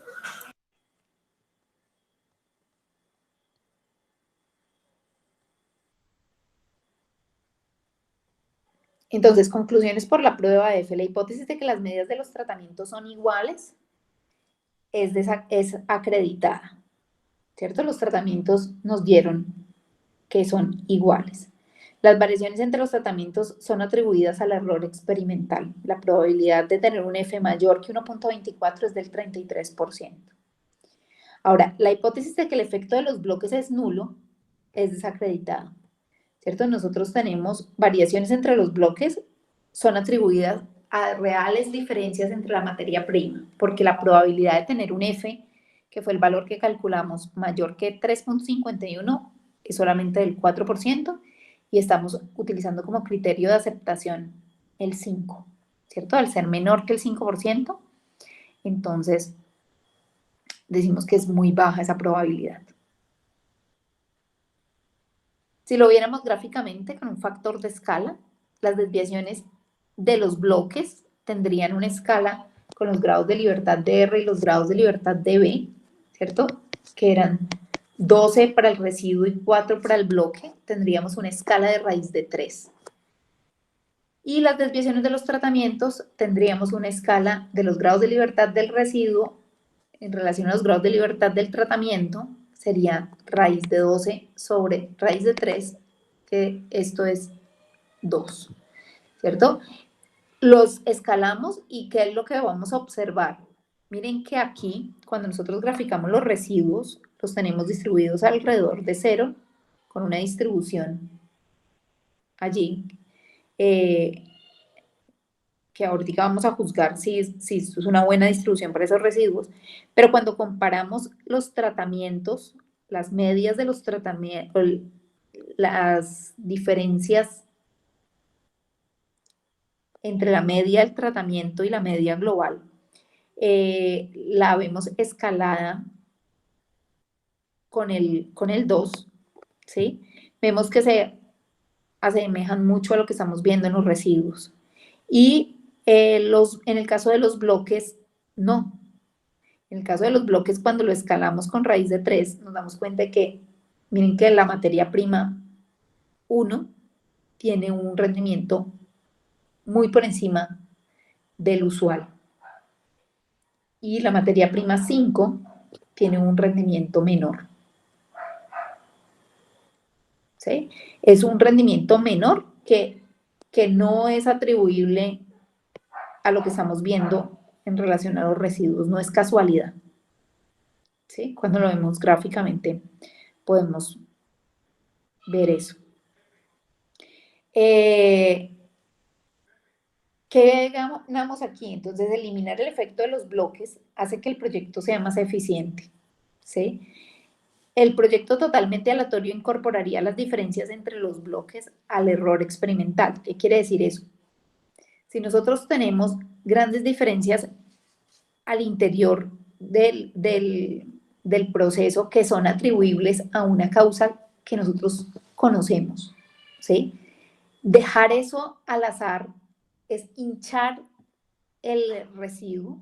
Si nosotros hinchamos el residuo, él se va a comer cualquier efecto de otra cosa que queramos ver. Nosotros tenemos que mantener el residuo lo más bajo posible.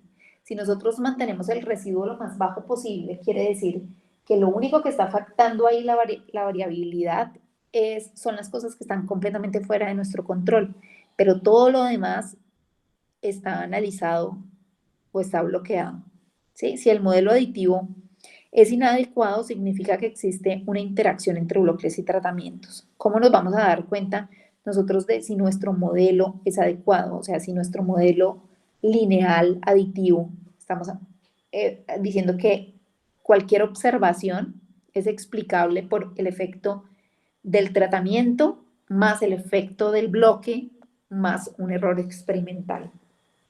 ¿Sí? Eso es un modelo lineal aditivo.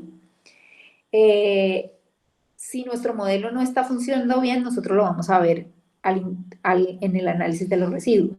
Si el modelo aditivo es correcto, no existen interacciones entre bloques y tratamientos. Hay casos en los que sí hay efecto de interacción. Entonces yo, por ejemplo, les pongo aquí uno.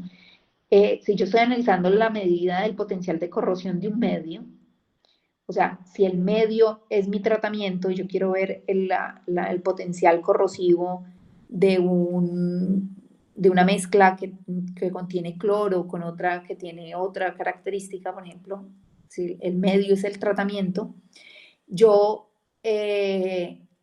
tengo que bloquear el efecto temperatura.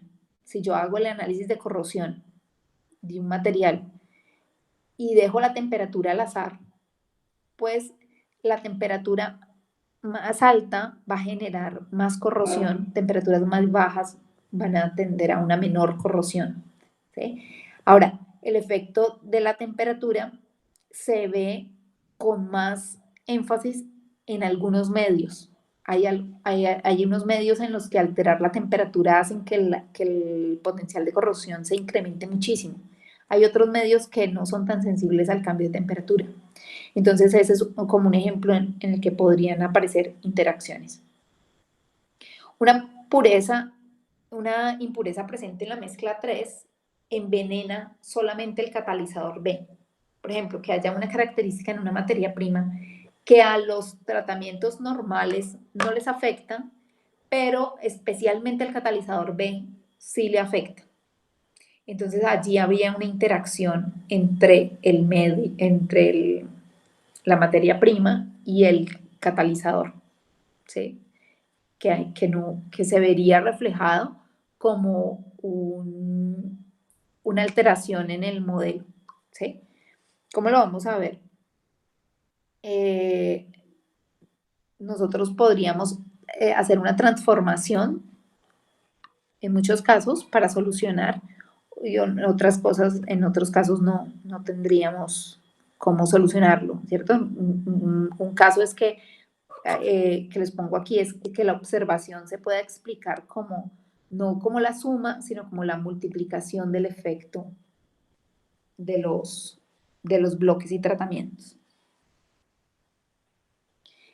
Esas interacciones pertenecen a dos categorías. Hay unas interacciones que son transformables, o sea, que el modelo puede ser transformado en lineal a través de un cambio de variable, ¿sí?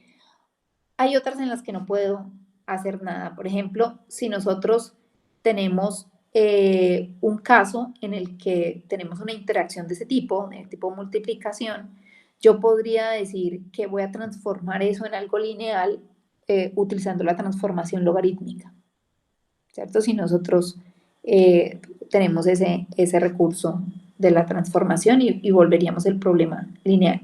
Y hay otros casos en los que definitivamente no existe una transformación evidente, entonces no podemos utilizar el modelo lineal de la NOVA.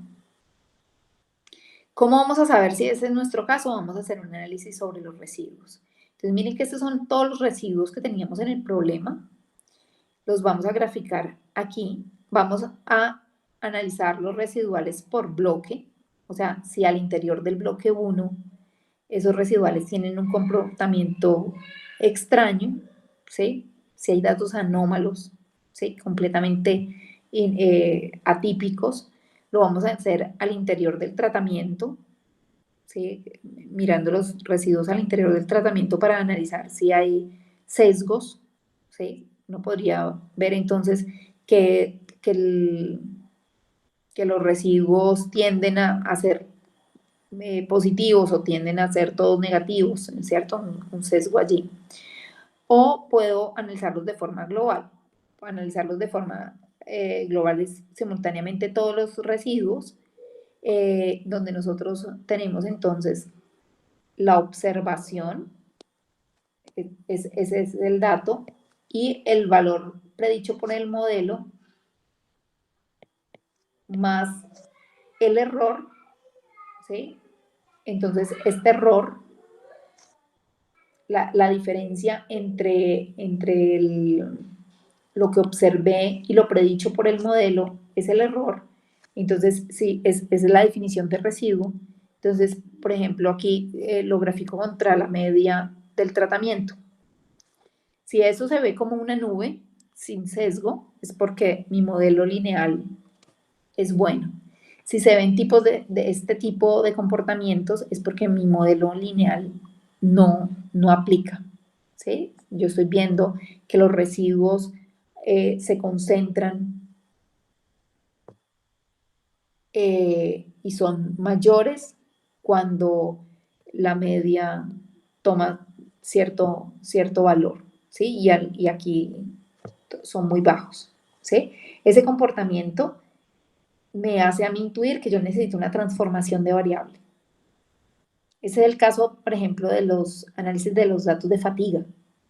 Cuando nosotros hacemos análisis de fatiga, nosotros, si analizamos los datos tal como son, de número de ciclos de supervivencia de una pieza, vamos a ver un sesgo en los residuos de este tipo. Cuando hacemos una transformación de variable, logramos unos residuos con un comportamiento de nubecita, ¿cierto? Una nubecita bien aleatoria, ¿sí? Es probable encontrar un residuo de cualquier tipo para cualquier frecuencia temporal o para cualquier media, ¿sí?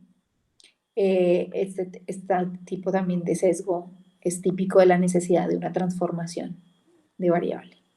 Entonces nosotros siempre tenemos que analizar los residuos, porque si nosotros no analizamos los residuos para verificar que nuestro modelo lineal es correcto, las conclusiones que estemos sacando sobre a partir del modelo, pues no son válidas.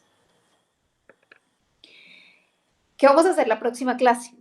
Vamos a seguir metiéndole cosas. Entonces, nosotros ya teníamos un tratamiento y un bloque, y ahora vamos a necesitar más bloques, ¿cierto? Entonces, ¿en qué casos necesitamos utilizar un recurso como ese? Tenemos muchas fuentes de perturbación y vamos a necesitar la formación de muchos bloques. Entonces, en el ejemplo de la contaminación atmosférica de gasolina modificada con un aditivo, a mí me interesa ver si la contaminación es distinta cuando yo modifico el aditivo y tengo 4 aditivos para probar, pero yo sé que las diferencias entre el comportamiento de los conductores puede ser lo suficientemente grande para que las diferencias entre aditivos se nublen, ¿sí? Yo sé, solamente mirando el consumo de combustible por kilómetro del mismo vehículo entre un conductor y otro, yo sé que hay conductores que gastan más gasolina por su forma de conducir. Eso va a llevar a que el vehículo muestre eficiencias más bajas y posiblemente una contaminación atmosférica más alta. Entonces, sí, hay que meterle el bloque conductor, porque si justo le toca al más pata brava al aditivo A, pues el comportamiento la conclusión que yo tenga sobre el aditivo podría estar nublada por el efecto del conductor. Y lo mismo por el carro. Entonces, hay diferentes tipos de carro, diferentes tipos de motores que podrían afectar el comportamiento, ¿sí?, del aditivo que se use. Por ejemplo, podría suceder que para un tipo de motor todos los aditivos tengan el mismo comportamiento promedio, mientras que para otro carro las diferencias sí sean notorias. Entonces vamos a eliminar el efecto de los conductores y de los carros, pero sin perder generalidad en las conclusiones, porque uno podría pensar, bueno, no, yo cojo un conductor y un carro y pruebo los 4 aditivos en un mismo carro y en un mismo conductor. Ese podría ser una buena estrategia, pero generalizar el resultado va a ser imposible, ¿sí? Si usted justo cogió el carro en el que, por la característica del motor, cualquier aditivo iba a llevarle al mismo rendimiento, pues usted puede concluir que no hay diferencia entre los aditivos cuando en realidad sí las hay. Entonces, para que nuestras conclusiones sean generales, lo más generales posible, entonces yo voy a hacer un diseño de experimentos diferente y allí vamos a ver lo que llamamos cuadrados latinos. Pero antes de eso, vamos a hacer una tarea y vamos a hacer un cuestionario, ¿sí? En el campus yo les voy a subir. Nosotros ya hicimos cuestionario de diferencia de medias.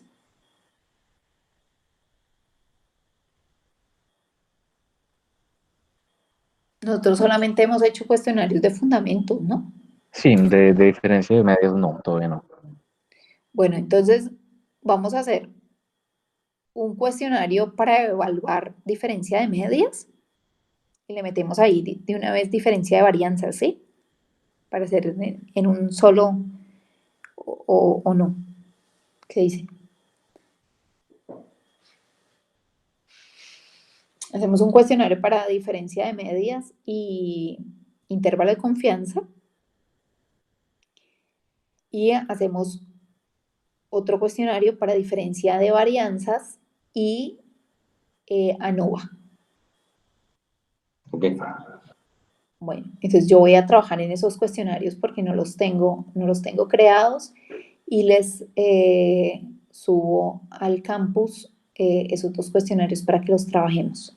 ¿Sí? Antes de que sigamos avanzando, para que no se nos empiecen a quedar para que aparezcan pues las dudas y podamos afianzar lo que tengamos que afianzar.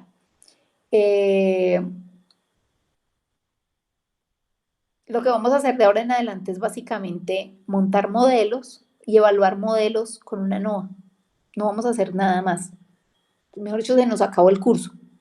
Porque ¿qué es lo que vamos a hacer ahora? Vamos a empezar a montar modelos en donde tenemos diferentes bloques, ¿sí? Vamos a hacer creciendo ese modelo lineal y después vamos a empezar a colocar interacciones. Entonces vamos a empezar a trabajar interacciones entre los bloques y los tratamientos y luego vamos a utilizar esos modelos para hacer optimización.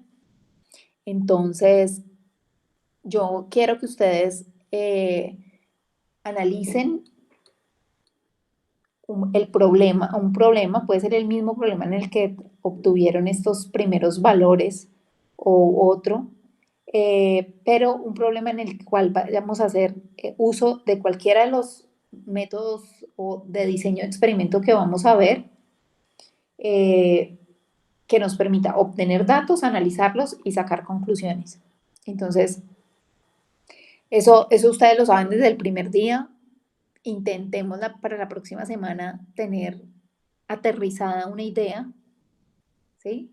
Puede que todavía no tengamos escogido el diseño de experimento que vamos a usar, puede que para algunos sea mejor utilizar un diseño factorial, fraccionado, completo, o una superficie de respuesta, un cuadrado latino, una NOVA, ¿sí? No nos vamos a a concentrar en escoger el diseño de experimento ahora, pero sí el caso de estudio. Entonces, ¿cuál es el proceso que quieren analizar y cuáles son las variables que sería interesante analizar sus efectos? ¿Sí? Que tenga por lo menos 2 variables, ¿cierto?